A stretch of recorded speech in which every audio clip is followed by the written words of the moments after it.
IPL ಹೆಸರಲ್ಲಿ ಅಂದರೆ ಏನು ಫೇಕ್ ಆ್ಯಪ್ ಥರ ಮಾಡಿಕೊಂಡು ಟಿಕೆಟ್ ಇದು ಮಾಡಿ ಗ್ರಾಹಕರು ಮೋಸ ಹೋಗ್ತಿದ್ದಾರೆ. ಬೆಂಗಳೂರಲ್ಲಿ ರಾಯಲ್ ಚಾಲೆಂಜರ್ಸ್ ಬೆಂಗಳೂರು ಮತ್ತು ಬೇರೆ ಬೇರೆ ತಂಡಗಳ ನಡುವೆ 5th ಏಪ್ರಿಲ್ ನಾಳೆ CSK ಜೊತೆ 15th ಏಪ್ರಿಲ್ನಲ್ಲಿ ಮತ್ತು 18th ಏಪ್ರಿಲಲ್ಲಿ 24th ಏಪ್ರಿಲಲ್ಲಿ ಇಷ್ಟು ಮ್ಯಾಚಸ್ ಬೆಂಗಳೂರಲ್ಲಿ ನಡೆಯಲಿದೆ. ಈಗಾಗಲೇ ಟಿಕೆಟ್ಗೆ ಭಾರಿ ಬೇಡಿಕೆ ಇರೋ ಹೊತ್ತಿನಲ್ಲಿ RCB ಮತ್ತು DNA ಮ್ಯಾನೇಜ್ಮೆಂಟ್ ಅವರು ಒಂದು ಲಿಂಕನ್ನು ಕ್ರಿಯೇಟ್ ಮಾಡಿ ಸಾರ್ವಜನಿಕರಿಗೆ ಟಿಕೆಟ್ ಬೇಕಾದರೆ ಲಿಂಕನ್ನು ಕ್ಲಿಕ್ ಮಾಡಿದ್ರೆ ಟಿಕೆಟ್ ಬರ್ತಂತ ಹೇಳಿರೋದ್ರಿಂದ ತುಂಬ ಜನ ವೆಬ್ಸೈಟಲ್ಲಿ ಲಿಂಕ್ಸ್ ಹುಡುಕ್ತಾ ಇದ್ದಾರೆ. ಇವತ್ತು ಬೆಳಗ್ಗೆ ಏನು ಅಫಿಷಿಯಲ್ RCB ವೆಬ್ಸೈಟ್ ಬಿಟ್ಟು ಅದೇನ ಹೋಲಿಕೆ ಮಾಡುವಂಥ ಒಂದು ಕಂಟೆಂಟ್ ಕ್ರಿಯೇಟ್ ಆಗಿದೆ. ಅದರಲ್ಲಿ M Chinnaswamy stadium Bengaluru, royal Challengers Bangalore IPL 2026 tickets on sale ಅಂತ ಒಂದು ಇದನ್ನು ಯಾವುದು ವೆಬ್ಸೈಟನ್ನು ಕ್ರಿಯೇಟ್ ಮಾಡಿದ್ದಾರೆ. ಇದು ಕ್ರಿಯೇಟ್ ಮಾಡಿದ ತಕ್ಷಣ ಇದು ಹಾಟ್ ಕೇಕ್ಸ್ ಥರ ನಾಳೆ ಮ್ಯಾಚ್ಗೆ IPL ಮ್ಯಾಚಸ್ಗೆ ತುಂಬ ಜನ ಅಂದರೆ ಸಾರ್ವಜನಿಕರು ಇದನ್ನು ಕ್ಲಿಕ್ ಮಾಡಿದಾಗ ಅಕೌಂಟ್ಸ್ಗೆ ಹೋಗಿ ಅಲ್ಲಿ ಸ್ಟ್ಯಾಂಡ್ಸ್ಗೆ ಎಷ್ಟೆಷ್ಟು ಟಿಕೆಟ್ಸ್ ಬೇಕೋ ಎಲ್ಲ ಅವರು ಕ್ಲಿಕ್ ಮಾಡಿದಾಗ ಅಮೌಂಟ್ ಎಲ್ಲ ಸಕ್ಸಸ್ಫುಲ್ ಅಂತ ತುಂಬ ಜನದ್ದು ಅಮೌಂಟ್ ತಗೊಂಡ ನಂತರ ಇಮಿಡಿಯೇಟ್ಲಿ ಲಿಂಕ್ ಡಿಸೇಬಲ್ ಆಗಿದೆ. ಹಾಗಾಗಿ ಇವತ್ತು ಬೆಳಗ್ಗೆ ಒಂದು 3 ಜನ ಗ್ರಾಹಕರು ಹುಳಿಮಾವು ಪೊಲೀಸ್ ಸ್ಟೇಷನ್ ಎಲೆಕ್ಟ್ರಾನಿಕ್ ಸಿಟಿಗೆ ಬಂದು ಈ ಥರ ನಾವು ಮೋಸ ಹೋಗಿದ್ದೀವಿ ಅಂತ ಹೇಳಿದ್ದಾರೆ. ಹಾಗಾಗಿ ಇಮಿಡಿಯೇಟ್ಲಿ ನಾವು ಹುಳಿಮಾವು ಪೊಲೀಸ್ ಸ್ಟೇಷನಲ್ಲಿ ಒಂದು ಸೈಬರ್ ಫ್ರಾಡ್ ಕೇಸನ್ನ ನಾವು ತಗೊಂಡಿದ್ದೀವಿ.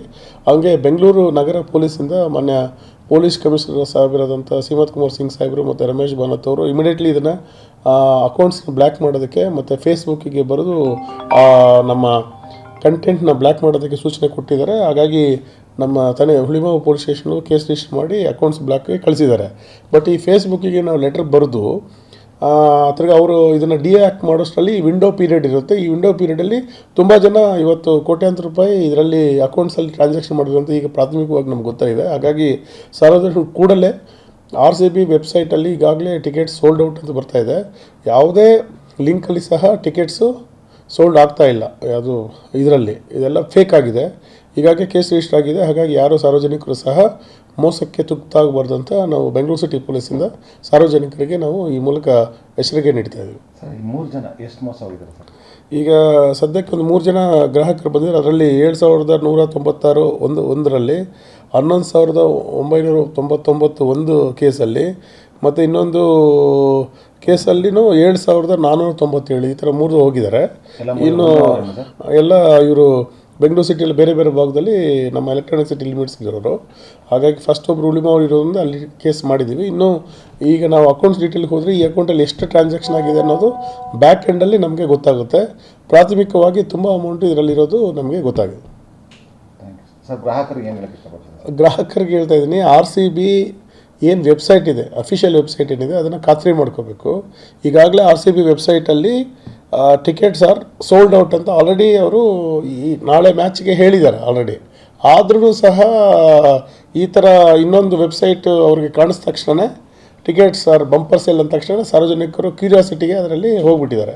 ಆಮೇಲೆ ಫ್ರೆಂಡ್ಸು ಸಹ ಇದು ಲಿಂಕ್ ಇದೆ ಅಂತ ಟಿಕೆಟ್ಸ್ಗೆ ಕಳಿಸೋದ್ರಿಂದ ನಮ್ಮವ್ರು ಕ್ಲಿಕ್ ಮಾಡ್ತಾರೆ. ಆವಾಗ ಓಪನ್ ಆಗಿರೋದ್ರಿಂದ ಲಿಂಕ್ ಓಪನ್ ಆಗಿಬಿಟ್ಟಿದೆ ಅಂತ ಒಂದು ಆಸೆನಲ್ಲಿ ನಮ್ಮವರು ಟಿಕೆಟ್ ಬುಕ್ ಮಾಡ್ತಾಯಿದ್ದಾರೆ. ಹಾಗಾಗಿ ದಯವಿಟ್ಟು ಎಲ್ಲ ಫೇಕ್ ಲಿಂಕ್ಗಳಿಂದ, ಫೇಕ್ ವೆಬ್ಸೈಟ್ ಈಗಾಗಲೇ ಕೇಸ್ ರಿಜಿಸ್ಟರ್ ಆಗಿದೆ, ದೂರ ಇರಬೇಕಂತ ಸಾರ್ವಜನಿಕರಲ್ಲಿ ನಾವು ಕೇಳ್ಕೊಳ್ತೀವಿ.